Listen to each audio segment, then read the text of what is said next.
Falling Frontier, the sci-fi epic 4X grand strategy game that I think has a really distinct feel and atmosphere to it, at least as far as I can gauge from the new footage, the new gameplay footage that was released today. Taking a look at combat, we'll also in this video take a look at things like this: mission planning, any semblance of empire development, and of course, crucially, what makes Falling Frontier tick.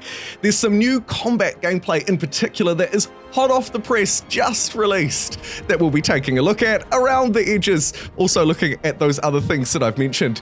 If you're new here and you're wondering, what on earth am I looking at and why is Jumbo showing me this game? Let me quickly catch you up.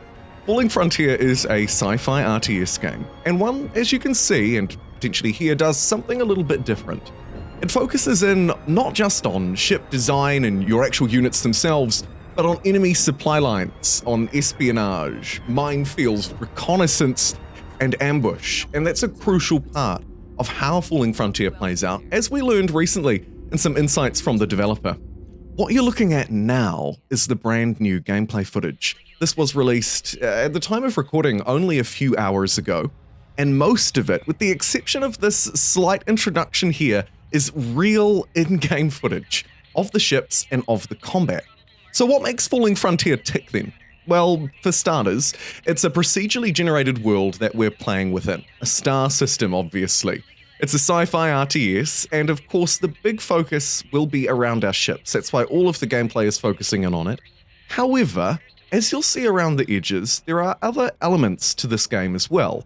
Like, for example, I shouldn't sleep on the fact that the crew themselves, the command crews, people, human beings, each one an individual with ranks, portraits, and identity, and each one makes different choices and decisions on how you might sort of build a loadout to head into a mission. Are human beings the far focus of the game?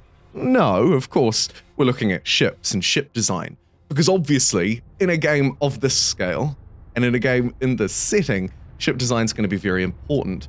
At the moment, we know that Falling Frontier includes around 20 plus different types of ships. In this footage, we'll see some very large ones. Toward the end, we'll see some smaller ones, but of course, it incorporates everything that you might expect: frigates, destroyers, cruisers, battleships, and a variety of civilian ships. Here, now, we are starting to move into the actual gameplay itself. And beyond that ship design and the crews and the customization around what weapons you might want to put on it, utility modules, you name it, the strategy, of course, really plays out here on the battlefield. We'll return to some other non-battlefieldly things in the future, but I think it's really important that we focus in right here on this footage, because this is what's new, and this is what's quite special. One thing that a lot of people can find frustrating about some real-time strategy games is that it tends to be kind of an actions per minute fest, where the person who can click the fastest and move the quickest will have the advantage.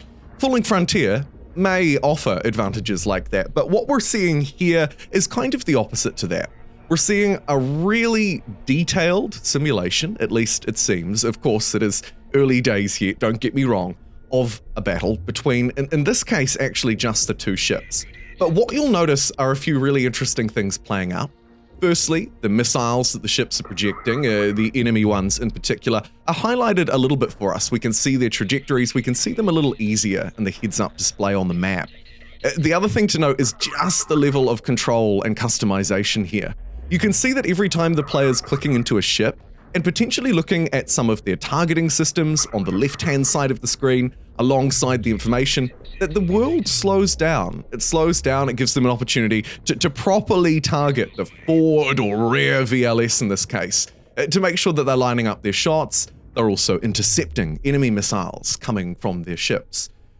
Of course, up in the top left, we see some controls that are fairly familiar as well. You'll notice time and date, and speed controls too, and of course they seem to be using those a little bit throughout the video to control the speed of the gameplay. But that's clearly not the only way that they're doing it. As they're interacting with their ship, like I say, with their targeting systems and their positioning, the game is sort of adjusting that real-time pace to really allow those sort of minor, more nuanced actions. And I think that goes into building the overall world that we're seeing coming out of Falling Frontier. I mean, take a look at that right there. How stunning. The little bit of sound design in the background with the radio chatters and the sort of the whoosh and the booms that you would expect from a deep space world like this. And it's combined with a user interface, positioning and targeting. You see those actions on the left: move, jump, stop, silent running, another one that will lean into the more sort of stealthy espionage type mechanics that we'll talk about slightly later in the video. To summarize what we're seeing in this footage, I think we're seeing some of the things that Falling Frontier has been boasting over the course of what is now a few years. I'll return to that in a minute. And building a kind of world that isn't just about these very detailed combat. Unlike a lot of other games where you might just have a couple of cartoony units who swing a club at each other, this strategy game is leaning in heavily into these units, into their customization and their logistics.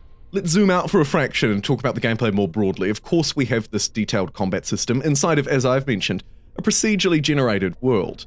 The world itself filled with planets, moons, but also the other things that you might expect, like asteroid fields. Inside of it, that's more sort of empire development expansion side of things. We are encouraged, of course, to build ships. To do that, we'll need shipyards. Not just those, but also supply depots, refineries for resources and creation, productivity, as well as reconnaissance stations and research facilities. And all of that leans in, obviously, into more of the empire building element of the game. Yet, as you will have seen in this footage, take a look at that zoom out, by the way, in real time. That was pretty cool. As you will have seen in this footage, it's very much focused on the combat. We're yet to see some of the things around that empire development, though we do know from some of the earlier footage or the stuff we're looking at here from the recent developer insights that the level of need for things like reconnaissance, gathering intelligence is really important. The developer talks a little bit about how reconnaissance and vision around the world is a key part to, for example, ambushing an enemy ship. It's not just as simple as build up an army, have the larger combat strength, and mash the two units together. Here you might want to jump behind a large asteroid to get a flanking bonus on the enemy, in what plays out to be, obviously, very much like really deep, detailed naval battles, but in space, because of course it's very similar, right? We have our cruisers, we have our support fleets, but in this case, I have to say, the world setting is much more impressive than ocean tiles that I've seen in most strategy games. I have to give a shout out here as well to the mission planning aspect that the developer talked about, wanting to add a bit more detail in before the fight. And I think this again adds into the idea that I was just mentioning, that it's not just a my number's bigger than yours, therefore I will win, or maybe I've snuck in and got a great technological upgrade, but the planning, the logistics, the reconnaissance really matters. Combine that with the level of detail inside of the fights. For example, missiles can collide into each other, things can ricochet, debris and damage can cause extra effects as it flutters out. And then we add the operations layer on top, where we're trying to move around this world and fight the enemy, hide from them, espionage, logistics, all of that, to explore, to expand, the classic kind of 4X elements that you would expect. Ambush enemy forces, capture resources, construct, build, and thrive inside of a new world, because the old colonial wars between Earth, Titan, and Venus linger on inside of this game. Speaking of the game, let's move on now finally to talking a little bit about when we can expect it, what we can expect, what's been going on, development issues. Here you can see at the very end of this footage, this clip around ship design, the load of weapons that are available onto this one craft. And in this video, the developer talked quickly about the game, about their plans and ambitions. The solo developer out of Starter Fox Studios, now I believe with some extra full-time support from an artist, for example, based out of Australia, has been working on the game for around 3 years. The release date has moved slightly over that time, a little bit of a shift in goalpost. At the moment, it's listed for a release date of 2023, suitably vague on Steam, and we're yet to hear more about it. What we do know, though, is that we're in for, I think anyway, a bit of a treat. It looks like a slightly different approach to RTS, to grand strategy. More of a focus around these individual firefights, more focus around the equipment, your techniques, your maneuvering and posturing, your reconnaissance and logistics, all of those things feeding into what looks to be quite a detailed but hopefully also, at least looking at this UI, a fairly user-friendly experience. Let me know what you think about Falling Frontier below. I'll see you next time.